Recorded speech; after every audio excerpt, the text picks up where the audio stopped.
Jerry and Esther and family and friends took a hot air balloon ride this week. So fun. And Jerry said, I think I'll bring my hat. No, I think I won't. No, I think I will. No, I think I won't.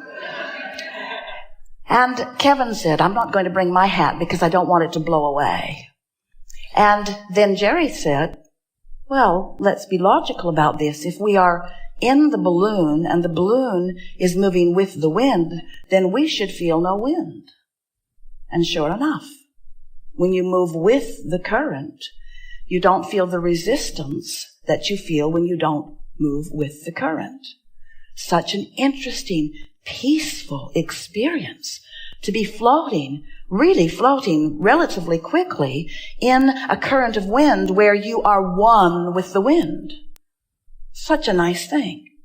We want you to be one with the wind that you've set into motion. When you are one with the wind, when you are in vibrational alignment with who you really are, you don't feel the friction that others feel when they are not. And we want you to know that every bit of wind is caused by you, and every bit of friction is caused by you too. Your wind wouldn't blow if you didn't live life and ask. That's what makes your wind blow. That's what makes the stream flow. In other words, that's what makes the current go. You're asking, and that's what sets the current in motion.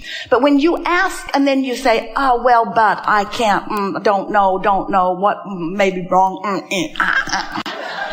When you hesitate, when you don't go, when you cling to a spot and the wind has to rush past you, some of you have created gale force winds and then you nailed your feet to the floor. And then you say, it's miserable here. And we say, lighten up and let the wind take you. And we want you to know that no matter how fast your wind is blowing, and it's blowing fast, when you're going with it, you have the experience of well-being, because when you're going with the flow, you don't feel the resistance, you see.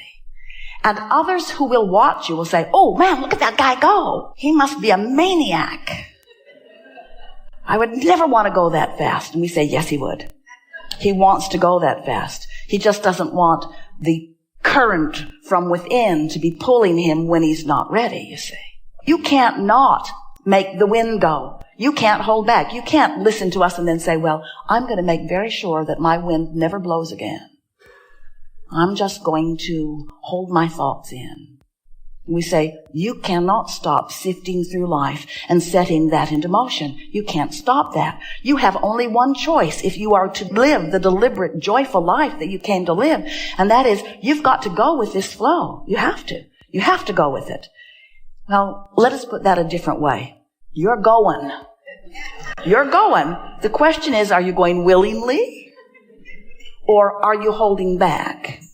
And is the wind of your own creation now beating up on you? You see. So the art of allowing says, I've already completed step 1 of the 3-step process.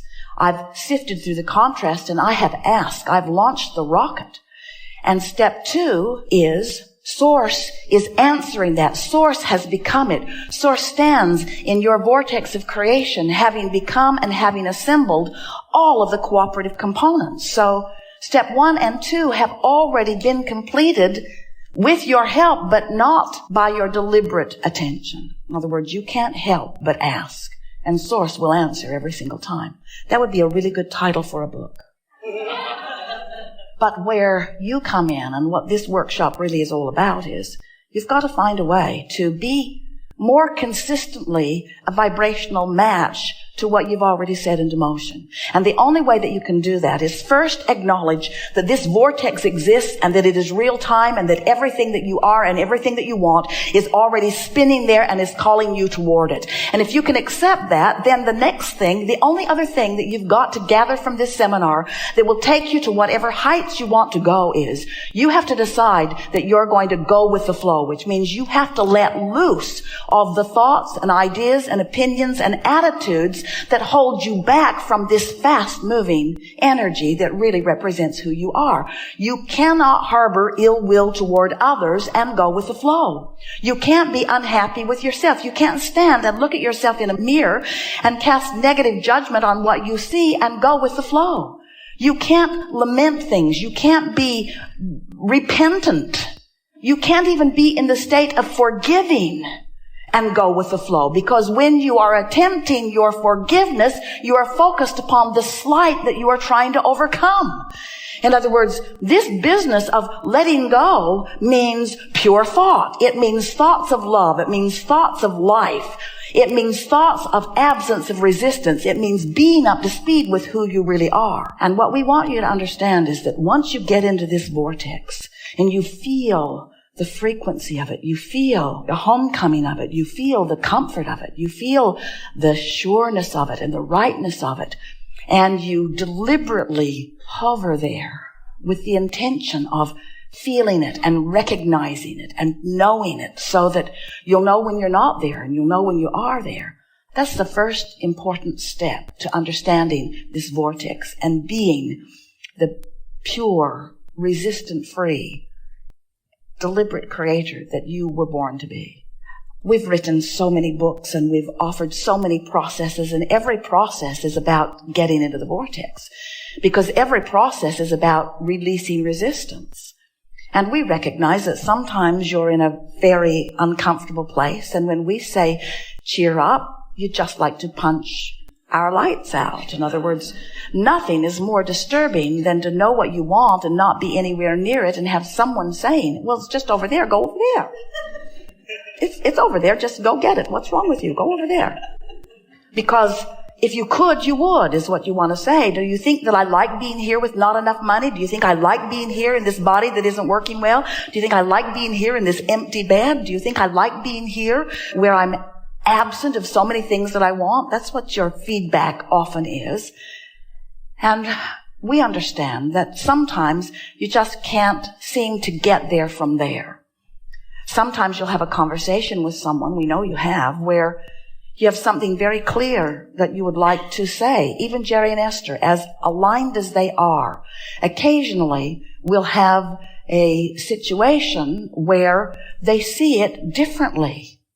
And both of them are so sure that their perspective is the right way of seeing it. And the other day, Esther said, after pondering something like that for an hour or so, it was shocking when I realized that your opinion, even though it's wrong,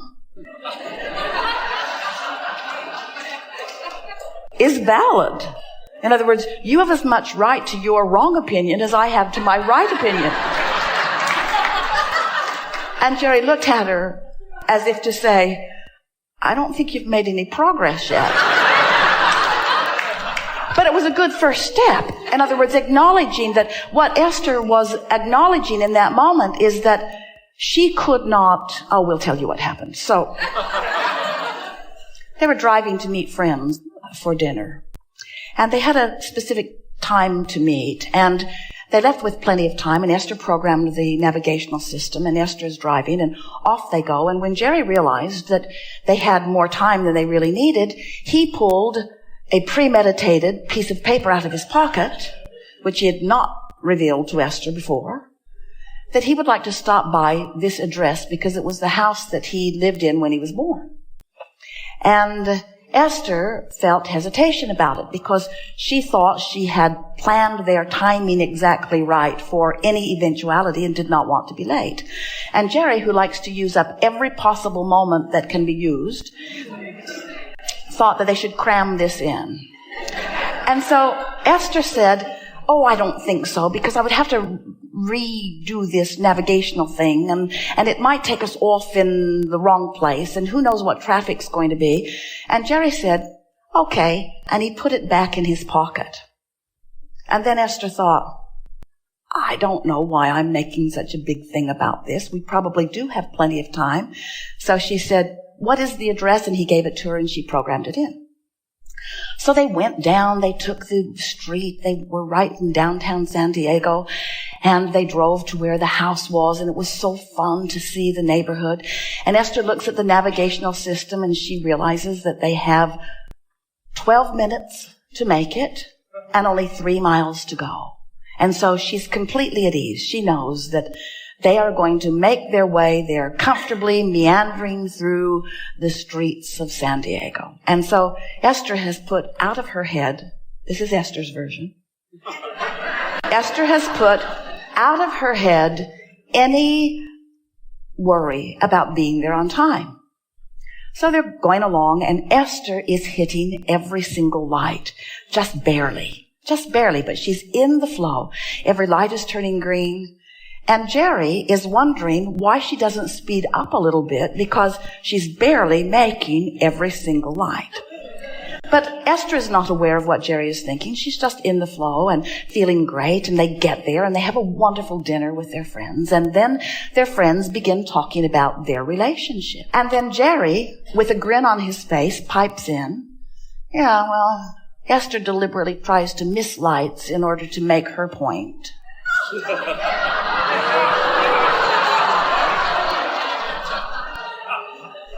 And Esther said, "No, I didn't. How could you think that of innocent me?"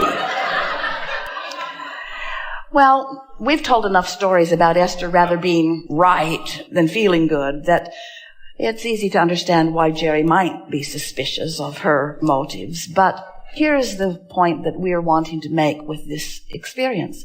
Esther was, from her perspective, really not even thinking about that anymore. She'd left it behind.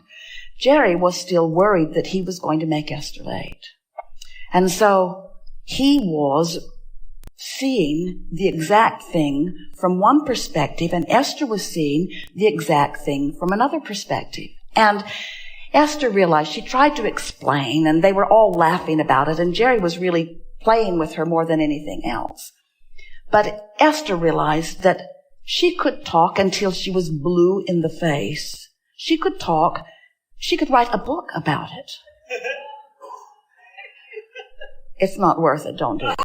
And Jerry would not see it differently, because what his perspective of the moment in time was far more about other things that had happened or his perspective on the subject than it was what was actually happening in the moment. In other words, you spend way too much of your life, if you spend any of it, trying to make others understand where you're coming from, because they can't get you.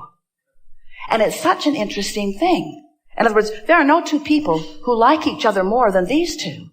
And yet they saw the same moment in time completely different. And it is, from our words to your ears, a waste of life to spend any time trying to convince others of your point of view, and even more, to try to persuade them to approve of you or to appreciate you through the presentation to them that you are offering. And yet almost every one of you is offering a presentation to others to evoke some sort of response from those around you.